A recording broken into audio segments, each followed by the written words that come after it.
The next thing. Oh, here's a great story for you. Brian, you might like this. Do you know I was a hero this week? Really?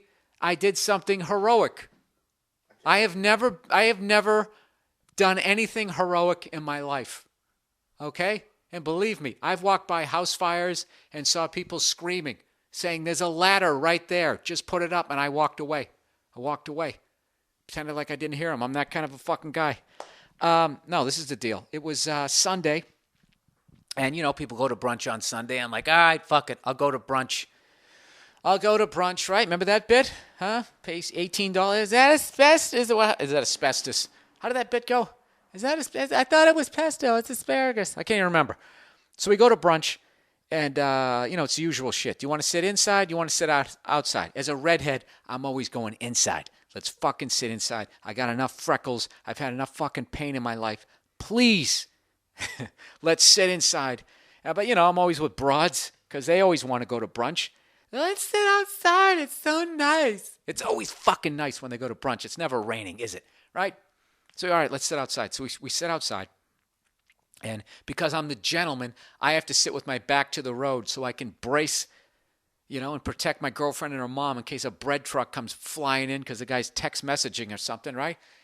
So I'm sitting there, and all of a sudden I just feel it. I just feel like something's fucking wrong, and my caveman DNA, like when you're getting stalked by a saber-toothed tiger, just kicks in, and something just tells me to fucking look left. And I look left, and here comes this crazy fucking lady. And I'm talking crazy. I'm talking Shutter Island. You remember that chick that shushed Leonardo DiCaprio? Is that the second Leonardo DiCaprio fucking reference? There you go. You remember that chick who shushed him in Shutter Island? That's what this girl looked like, except with sort of brownish red hair. Okay? It's basically one of these people who should be getting professional help. Is straight up batshit crazy, and this state is bankrupt, so they just let him go. They just let these fucking people go. You don't see Sarah McLachlan whining about these people. Come out and rescue these fucking these people who are talking to telephone poles. It's all about the dogs with her. Her priorities are so fucked up. It's ridiculous. I hope she sees this. I am so disappointed in you, Sarah McLachlan. Huh? When are you going to grow up and stop whining about those little pussy-ass fucking dogs? All right, that was mean. All right, let's get back to it. So she starts coming down the street, and she looks like she's going to start fucking crying. Okay? And it's just one of those things, you just feel it. This fucking person's going to do something, and I have a feeling they're going to do it to me. So I'm working out my shit. I'm like, fortunately, the chairs were these really light wicker, sort of kind of douchey, brunchy chairs. So I was just going to grab the fucking chair, and I was going to smash her in the face if I didn't have time. Or if I had time, I was going to leap to my feet on my bad fucking foot and out like a lion tamer. Ah, get back, crazy person, right? Start whipping her with the fucking tulips on the nice, beautiful brunch table. That's what I was going to do. So she doesn't lunge at me, but she walks by me. There's that awful moment, the blind spot. You know what I mean? Where she's not to my left, she's not to my right, she's right behind me, and she fucking goes by me, and I'm like, thank God. I was seriously fucking nervous. And I look left again, just to, I don't know why. I look left again, and then I see this fucking sad-looking woman slowly following the crazy person with this look on her face like she had been wronged.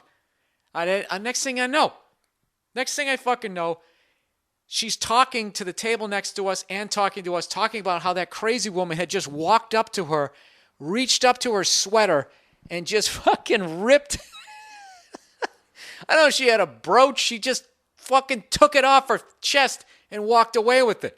And I'm looking at the lady, and she has this fucking hole in her sweater where something had clearly been ripped off. And for the life of me, I don't know why. I immediately just got up. I don't know why. I have no fucking idea why. What the fuck? I don't do this shit. I get up, and now I'm going down the street following the Shutter Island lady with no training whatsoever in this situation. I'm literally walking, and now I couldn't sit down. I couldn't sit down. Like I have this fucking Lee Marvin, I'm gonna make shit right moment, and then I go, you know what, maybe I'll sit down. I look at the biggest pussy ever, and not only my girlfriend there, my mother's there. So I had to keep going. So now I'm following this girl, and I'm literally I've never been so fucking nervous in my life because it would have been bad enough if it was like a crazy dude. A crazy guy is scary, but at least you know if it gets physical. I mean, what are the rules in that? Do you know, Brian? You can't hit a woman, but what if she's crazy and she just stole a brooch? How about a jab? Just kind of get her mitt in the face like Larry Holmes, so she doesn't see the overhand right coming. Anyways, I don't know what to do. So, but I can't go back to the table, or I'm going to look like a bitch in front of my girlfriend and my mom. So I'm like, fuck. Why did I get up? Why didn't I say sit inside? I wanted to sit inside, but I didn't want to seem like a rude prick in front of my girlfriend's mom. Like I tell her what to do, like she's this kept fucking woman. So now I'm in this situation. So I'm walking down the street, and this is what I do. She's on the sidewalk. I'm literally in the street.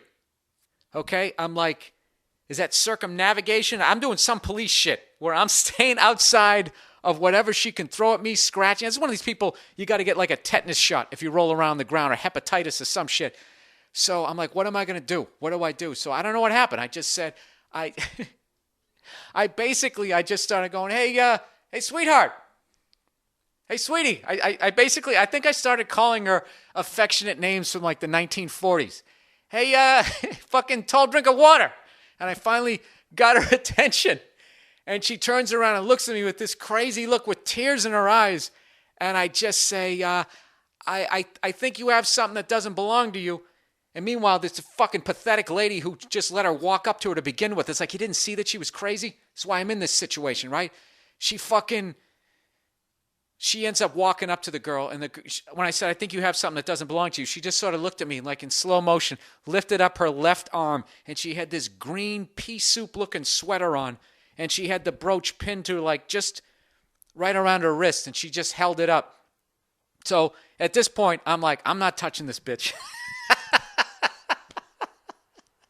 So I let the fucking victim lady with the sad puppy dog eyes, she comes in, and I'm basically sitting there like an NHL ref with respect for two goons that are about ready to go at it, right? And I'm just going to jump in when I see that I can jump in to stop this fight that's going to happen without getting hit myself. And so anyways, the lady starts unpinning the brooch. And the whole time, she basically followed my lead by being nice. She just kept going, thank you, I really appreciate it. I really appreciate this. And she couldn't get the fucking thing off. It was like one of those action movies where like the clock's going down for the bomb. And I'm sitting there going, lady, in my head, I'm like, would you get that fucking brooch off this crazy bitch's arm? And I just kept looking at her right hand because I knew at some point she was either going to gouge her eye out, just do some crazy shit, right? Like, you know, the scrap metal that these people pick up and floss their teeth with. She was just going to stick her right in the jugular. So finally, long story short, she gets the fucking brooch off, and then we back away. It was like a exchange, like we gave some money, briefcase, and we got the abducted kid back, and we fucking walk away. And I'm like, oh fuck, thank God that worked out. And I actually walked back to the brunch, all right?